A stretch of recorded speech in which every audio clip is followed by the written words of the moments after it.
জীবনে যদি খুব বাজেভাবে ঠকে যান, বাজেভাবে খুব আঘাতপ্রাপ্ত হন, খুব বেশি আপনার বিশ্বাসে আঘাত করা হয়, এই অনুভূতির থেকে আপনি বের হবেন কেমন করে? কারণ আমার মনে হয় যে এই অনুভূতি অনেককে ধুঁকে ধুঁকে মারে, কষ্ট দিয়ে মারে, প্রতিদিন মারে, প্রতিনিয়ত মানুষকে মেরে ফেলে। তো যখন আপনি খুব বেশি আঘাত পাবেন, খুব বেশি আপনার বিশ্বাসে আঘাত লাগবে, খুব বেশি বাজেভাবে ঠকে যাবেন, ওই সিচুয়েশনটা আপনি কেমনে হ্যান্ডেল করতে পারবেন? আমি যে কথাগুলো বলছি এটা আপনাকে 100 অনেক বেশি কাজ দিবে ইনশাআল্লাহ তাআলা। জাস্ট মেরি বাতों को ज़रा गौर से सुनें।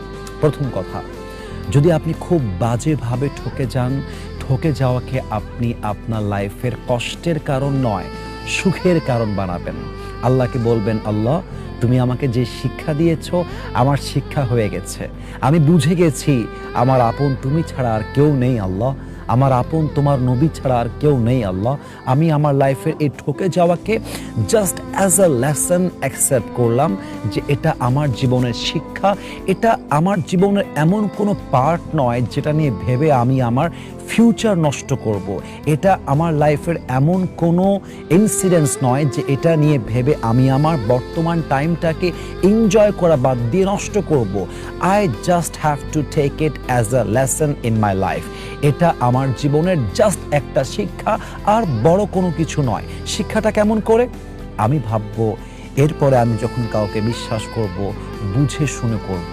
শিক্ষা কেমন করে? শিক্ষা এমন করে যে আমি এরপর যখন বিশ্বাস করব, এতটুকু বিশ্বাস করব, যখন কেউ বিশ্বাসটা ভেঙে দিবে আমি যেন ভেঙে না যাই, আমি যেন পরিপূর্ণ আমার মাজার হাড়টা ভেঙে না ফেলি, আমি যেন সুইসাইড না করতে যাই, আমি যেন কোনো পাগলামি করতে না যাই। এইটা হচ্ছে আপনার লাইফের লেসন।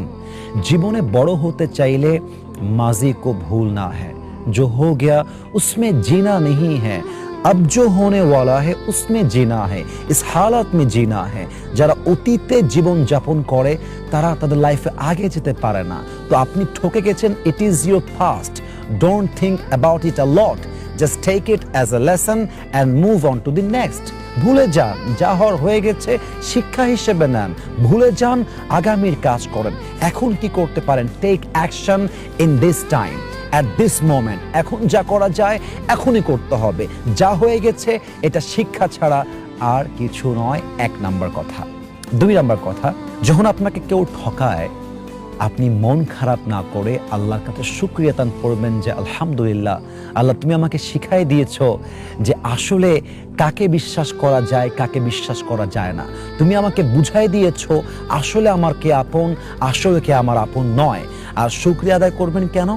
কারণ যে আপনাকে আজকে ঠকিয়েছে 5 মিনিট আগেও তাকে আপনি দুধে ধোয়া তুলসী পাতা মনে করতেন, এবং এই ফিলিংস যদি আপনার আগামী 1 বছর থাকতো এই লেভেলেই, তাহলে আপনি এমন এমন তথ্য শেয়ার করতেন যে হতে পারত আগামী 1 বছরে আপনার ক্ষতির লেভেলটা আরও বাড়তে পারত, কষ্ট আরও বাড়তে পারত।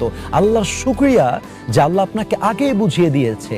হয়তোবা আপনি যদি আজকে না জানতেন আপনি সর্বহারা হতে পারতেন, আপনার জীবনটা বরবাদ হতে পারত। So be grateful for this moment. মুখে একটা মুচকি হাসি রাখেন, ভেঙে যাওয়ার কিছু নেই, ভয় পেও না, বুক চিরে দাঁড়িয়ে যাও, আল্লাহর ভরসায় সাহসটা বাড়াও, আল্লাহর নামে আগুন জ্বালাও বুকে, সত্যের পথে চলো, সাহস রাখো মুখে, থেমে গেলে চলবে না, রক্তে আগুন ধরাও, আল্লাহর সৈনিক তুমি, সেই পতাকা ওড়াও। আল্লাহ যখন পাশে কিসের এত ভয়, তাওয়াক্কুল করো, কাছে আসবে বিজয়। আধারে ভয় পেও না, আলো আছে আড়ালে, অন্ধকার পালিয়ে যাবে তুমি উঠে দাঁড়ালে। আল্লামা ইকবাল লিখেছেন, गम के बाद खुशी जरूर आती है और ये खुशी रब के तरफ से ही आती है। हर रात के बाद दिन की रोशनी छा जाती है और सब्र करने वालों को नेमत मिल ही जाती है। जो दुख में भी रब को याद करता है रब उसका हाथ कभी नहीं छोड़ता। जो दुनिया से कुछ ना कहे बस अपनी रब से कहता है, उसकी दुआओं का जवाब खामोशी में आता है। इसलिए जब तुझे मांगना हो तो अल्लाह से मांग, जब तुझे पुकारना हो तो अल्लाह को पुकार, और जब तुझे भरोसा करना हो तो अल्लाह पर कर। क्योंकि वही है जो भरोसे के काबिल है, वो तेरा रब है, वो तेरा আল্লাহ है। এই জন্য প্রিয় ভাইরা আমার, প্রিয় বোনেরা আমার, ভেঙে পড়বেন না, হতাশ হবেন না, পরিপূর্ণ আল্লাহর উপরে ভরসা রাখেন।